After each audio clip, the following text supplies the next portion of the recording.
But I felt it was like that. Do you believe in what you saw? Or in what you thought about what you saw? When you argue with someone, are you trying to convince them with facts? Or with what you felt to be true? Most of our certainties didn't come from logic. They came from pain, from repetition, from the narrative we tell ourselves. I remember a conversation with a childhood friend. We were talking about work. He said, "If you really want something, you go after it." I brought up data, inequality, access to education, cycles of poverty. He interrupted me, sounding almost offended. My dad was a street vendor. He raised me with dignity. He never needed a diploma. In that moment, I realized I was arguing logically. He was defending a story. Two ways of thinking battle inside us.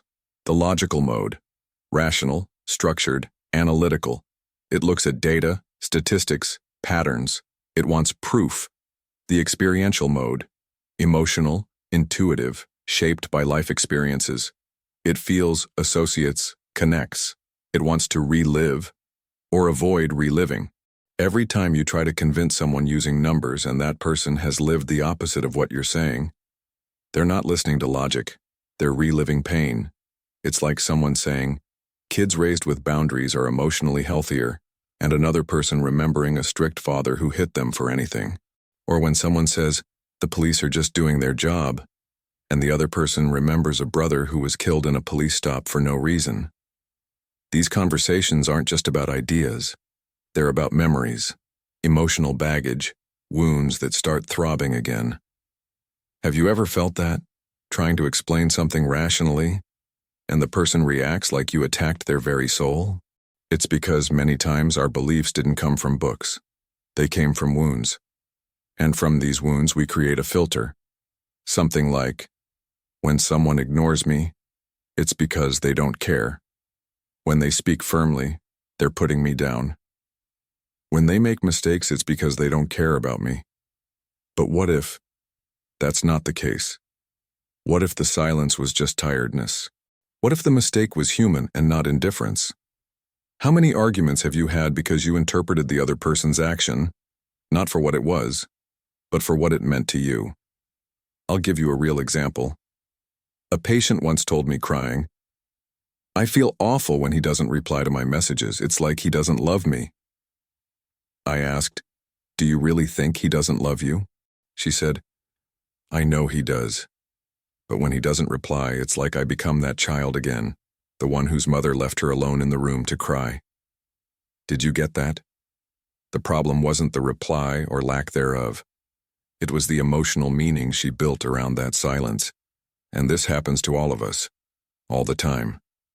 We react to the present with the weapons of the past. But what if I told you that you can start noticing this? The key is to identify the dominant thinking mode, in yourself and in others. When someone defends a point strongly, ask yourself, are they using data or telling stories? Are they trying to convince or protect a wound? And what about you? Have you stopped to think where your most unshakable certainties come from? Did they come from arguments or from experiences? This isn't about invalidating emotions. On the contrary, it's about understanding them with more compassion, because when you understand the mode, the conflict loses steam. You stop trying to win and start trying to understand. That changes everything. Have you ever wondered how many times an argument would have ended differently if someone had asked, where does that certainty come from? That question is powerful. It opens a door. It takes the person out of defense mode and invites them to look inward. Sometimes what the person needs isn't an argument. It's acceptance. It's hearing, "I understand that hurt you before, but look at the data." I know this sounds simple, but it's not easy. Because when someone else's pain collides with ours, the impulse is to fight back. That's why active listening is an act of courage. It requires you to hold back the desire to be right, to make room for the other person's truth. And take note, making room for their truth doesn't mean you agree with them. It means recognizing that their truth makes sense in their emotional world, and that alone already transforms the dialogue. One important point: rationality and emotion aren't enemies. They complement each other. Two ways of navigating life. Logic protects us from impulsiveness. Emotion connects us to our humanity. But when one completely dominates the other, we lose balance. Rationality without empathy becomes arrogance. Emotion without filters becomes chaos. You know that person who's always saying, "I'm just speaking the truth"? Often they just want to win the debate, not build bridges, and the one who says, "I'm just intense, I say what I feel," is often trying to be heard after a lifetime of feeling ignored. Have you ever been one of these people? Have you ever caught yourself arguing like your life depended on it, and only later realized it wasn't about winning the fight, but about being acknowledged? Comment a black heart if you're in on this journey of learning to listen before you strike back. Take a pause here. Breathe. Now think. What was the last argument that really got to you? Do you remember what was said, or how it made you feel? I bet it's how you felt. That shows how we're guided so much more by experience than by reason. But here's a thought provoker. What if the experience is tricking you? In the next sections, we'll talk about confirmation bias, about how our mind picks and chooses things that confirm our old stories, and how we can rewrite these stories without erasing our pain. But before we go on, tell me, does this make sense to you so far? Write yes below, and share this text with someone who's always debating without really listening. Sometimes there's just a story that needs to be heard. Now hold that thought, because what's coming next might change how you see the world. We're going to talk about how your brain only sees what it wants to see, and how that shapes every decision you make. Have you heard of confirmation bias? It's when your mind seeks out, chooses, and interprets facts in a way that supports what you already believe. It's as if your brain is saying, "Don't show me what's true. Show me what matches my pain." This bias is so powerful that, even when faced with clear evidence, we find a way to twist everything to fit our pre-existing thoughts. A classic example: if you believe nobody's any good, you'll ignore 99 kind gestures, but will cling tightly to that one day someone betrayed you.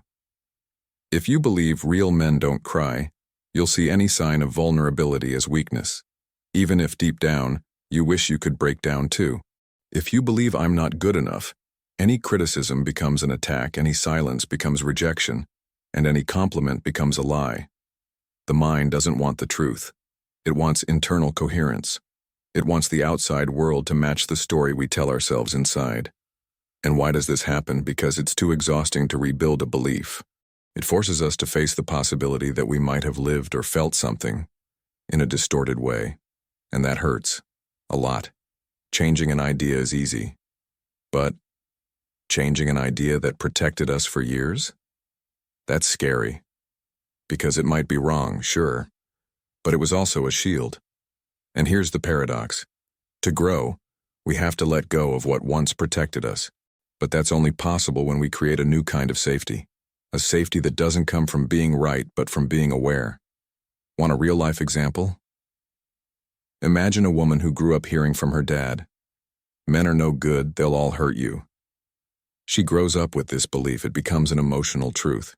Then, every time a relationship fails, she thinks, "See? My dad was right." But she ignores the fact that maybe she's unconsciously choosing partners who repeat that pattern, or sabotaging relationships when they start to work out. Why? Because confirming a familiar pain feels safer than risking something new. It's heavy, I know, but it's freeing to understand it. Because once you notice this pattern, you start to have a choice. The choice to respond differently, to ask differently, to feel differently. And that changes everything.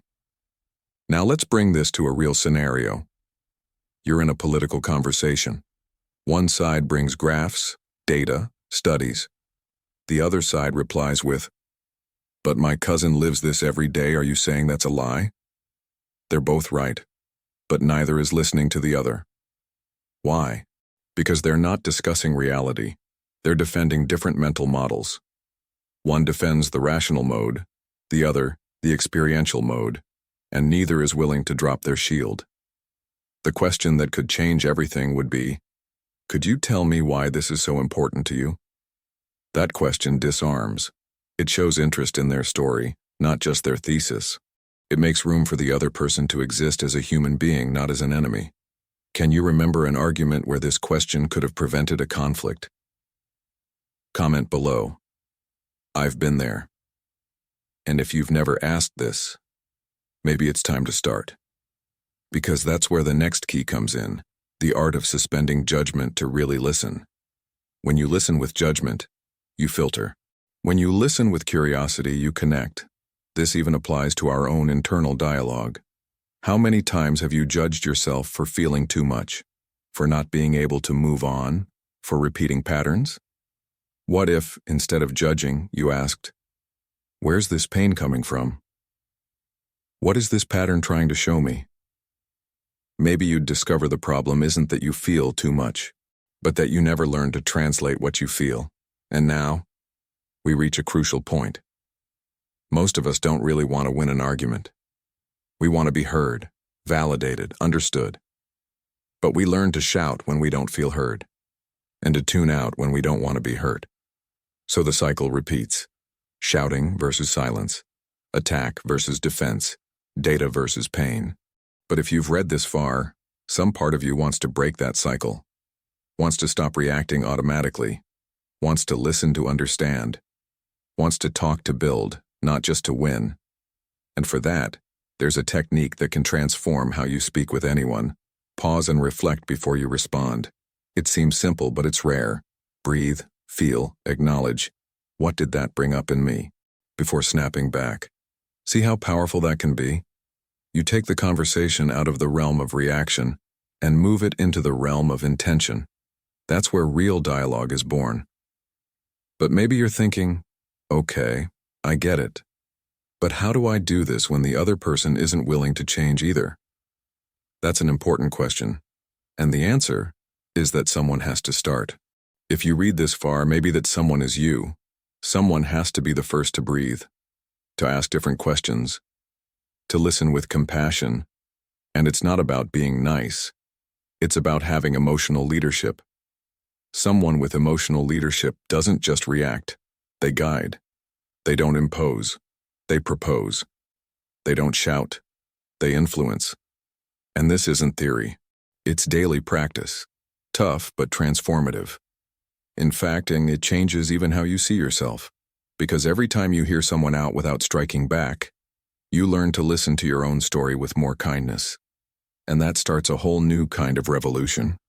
A revolution of empathetic self-awareness. But hold on. We'll dig deeper into that in the next section. If you've made it this far, comment, I needed this. In the next block, we'll explore how our internal narratives shape our external behavior, and how changing the story we tell ourselves can completely transform how we live. Everyone carries a story they've never told anyone, but that they keep repeating to themselves. A story that starts with, I am this way because, and ends with a period, as if it can't be changed. I'm difficult because my dad was harsh. I'm jealous because I was cheated on. I isolate myself because nobody understands me. Have you ever told yourself something like that? Those statements look like explanation, but often they're emotional sentences. You condemn yourself to stay the way you were. But what if I told you that you can edit your story without erasing your pain? Yes, you can acknowledge what happened to you, without letting it define who you will become. But you need courage for that. Courage to ask a painful question. Does this story still protect me, or does it just imprison me? I'll give you a personal example. For years, I said I was bad at opening up emotionally because I grew up in a cold environment. It sounded like a legitimate reason, and it was. But one day, someone looked at me and said, okay, but how long are you going to hide behind that? That hurt, because deep down I knew I already had the key to the door, I just didn't want to open it. I was afraid I wouldn't know what to do on the other side, and it's like that for most of us. We build a narrative that protects our identity, even if that identity is full of cracks. I'm anxious. I'm explosive. I'm needy. Notice we don't say, I feel anxious, or I'm feeling needy. We make it part of our permanent identity, not a temporary state. And when something becomes part of your identity, you'll defend it tooth and nail, even if it's hurting you. It's that subtle and that deep. How many times have you defended a toxic behavior just because it was who you are? It's like saying, I'd rather stay broken but familiar than be fixed but strange to myself. But the truth is, you can change the way you narrate yourself without betraying who you were. You can say, I was shaped by pain, but I choose to be guided by awareness. That's where transformation begins, when you stop repeating the victim's story and start writing the protagonist's story. But careful, this isn't about dismissing your pain. It's about giving it a different outcome. A pain that's resolved can become wisdom. A pain that's ignored turns into a pattern. Have you noticed that in someone close to you? That person who keeps complaining about the same problems, in the same way, stuck in the same cycles? That happens because they're trapped in a narrative loop, and loops only break with new questions. So here's one for you. What in my life today is still a repetition of what I went through back then? Maybe you realize you fight with your friends the same way you fought with your parents, or you avoid conflict just like you learned to do in childhood, or you keep getting into relationships where you feel small because you grew up believing you didn't deserve more. All those are internal narratives that haven't been updated, but you can update them. Know how? By replacing, why am I this way, with, what can I do about this right now? That simple shift takes you from spectator to actor. Then comes the next step, rebuilding the meaning behind what happened. Because look, what happened to you is a fact, but what it means for you today is up to you. You may have been rejected, but that doesn't mean you aren't lovable. You may have been betrayed, but that doesn't mean you don't deserve trust. You may have failed, but that doesn't mean you are a failure. Is it hard? Absolutely. But it's possible. And sometimes it all starts with a simple maybe. Maybe the other person's silence isn't rejection. Maybe your anger is hiding sadness. Maybe what you criticize most in others is what you're most afraid of in yourself. That maybe cracks the door open. And through that crack, light can shine in, the light of doubt. And every doubt is a chance at freedom. That's why, in the next section, I'm going to show you how empathy and doubt together can break down even the biggest emotional walls. But before we move on, let me ask you, have you ever noticed an emotional lie you told yourself for a long time? Comment below. I've lied to myself. Or share this with someone who's still trapped in an old narrative. Sometimes a new perspective is all they need. Now brace yourself, because up next we'll dive into the mind's backstage and find out why feeling empathy is so hard when you're angry, and how to reclaim your sense of humanity even in the most intense conflicts. So, take a deep breath now. Think about everything we've gone through so far. The invisible battle between logic and experience, the wounds that scream louder than arguments, the stories we tell to protect ourselves, that without realizing turn into prisons. You started reading this thinking it was about arguing better, but deep down, it was always about listening more genuinely, listening to others, listening to their stories, listening to yourself, and realizing that most of our certainties aren't born from logic, but from pain that turned into belief. Maybe now you notice. Not every answer needs to win. Not every pain needs to become a thesis. Not every silence means rejection. Sometimes the other person just needs to be heard. Sometimes you just need to be heard. And hearing someone out doesn't mean agreeing. It means respecting the origin of the story they carry. Remember that question I suggested way back? Where does that certainty come from? Carry that with you. The next time someone raises their voice, and the next time you feel like proving you're right, the next time a phrase sets you off inside, take a pause and genuinely ask, what does this represent for me? What does this mean to that person? You'll be surprised by what can emerge from the silence. In the end, the real power of an argument isn't in the logic it holds, it's in the connection it allows. If this moved you, comment, I needed this. And don't keep this to yourself. Share it with someone who's always debating without really listening. Sometimes all they need is to be heard, for the very first time. Now before you go, this conversation doesn't end here. We're just scratching the surface of the emotions that shape our decisions. In the next video, I'll show you how to recognize when your past is making decisions for you, and how to take back control of your inner narrative with awareness. If this video made you think, the next one will flip you upside down. Go check it out.